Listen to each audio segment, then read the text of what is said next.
Okay, so we're talking about the premium contents that you have in your products as opposed to the competition. What does that do, all those premium contents, what does that do to the taste of your product? If you ask any restaurateur, cook, they'll try to always get the best quality ingredients when they're cooking. Sometimes it's their signature. They're able to manipulate the taste to a certain level. And that's what we've done here. With the higher quality ingredients, makes for better taste when they're blended right and so forth. So when you try this food and you try it next to some of the competitors, you won't believe it. You won't believe that they're the same kind of thing made for the same purpose. And I remember earlier talking about this with you before we started, that some of the other competitors, it looks like they might have some of the ingredients, but they're little chips. For example, the noodles that you were talking about. Some of the noodles are just very small pieces of noodles. They're not full pieces of noodle or full noodles. Yeah. I understand that you've taken all of the fats and the oils out of the product line, and I know those are the things that can cause a problem with the shelf life. With the other premium ingredients that you have, what does that do for your shelf life of the product? Well, shelf life is something that needs to be really understood. There's a lot of, again, I said, claims being thrown out there that say 25, I've heard 35 years now, right. Shelf life, but that's kind of not really true. People that are claiming those claims, those would be people I would ask for certification to say that it truly is that. I've heard stories of how that all came to be, and I just don't really buy into it. It's more of a marketing ploy than anything. Why is it that they would not have the ability to stay on that shelf for 25 years or 35 years and still be good? Well, because they don't have the proper mix of ingredients. There's certain things, once they're put in a pouch, when you mix things together, they cause a chemical reaction almost. I see.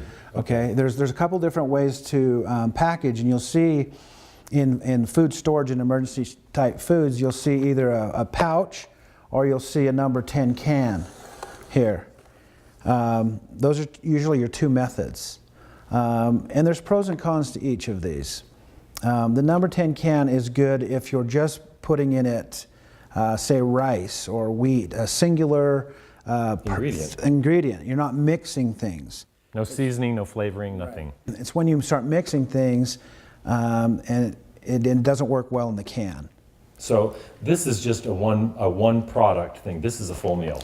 Well, this actual one, something. This is another brand that it is actually a mixed ingredient. So what it says in here, I'm not going to read this here on the camera here, but this is a mixed ingredient here, and it's probably not going to last very long. What they've claimed it to last, just because it can't. It can't.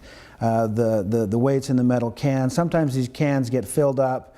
They do have the fats and they do have the oils and things in these ingredients, and then these will go sit out on a loading dock, waiting sometimes 2-3 days to get put on a truck. And what happens either in the sun or the winter. Right, and what happens with the can, this is a metal can, so that as the heat hits this can, it really creates a little oven. And this stuff sits and bakes inside the can as it sits to get loaded on the truck to come to your home. And sometimes we're finding that these just get there and they're not even good. And then some of these companies are claiming 25-year shelf life. And they're not even good on delivery. And they're not even good on delivery. So that's something that I would really warn the consumer about. You know, you need to know what you're kind of doing here. Not all foods are created equal. So what's the difference with respect to that problem and this packaging? Okay, what we've done here differently is we've taken all the fats and oils and things out of the ingredient list so that it's not even in here. Okay, then we've put them in these are really thick, and you can't really see it on the camera. This is a 5mm thick Mylar bag, very thick.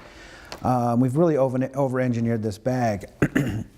But we filled it with the ingredients, removing all those oils and fats, and we flush it with a nitrogen flush, which gets all the oxygen and the moisture out. And then we put inside it an oxygen absorber.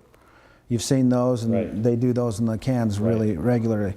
And then we've heat sealed this with a hermetic seal, really a thick, wide seal. And so this is the best way you can package food. There's not a better way to do it. These will float in water.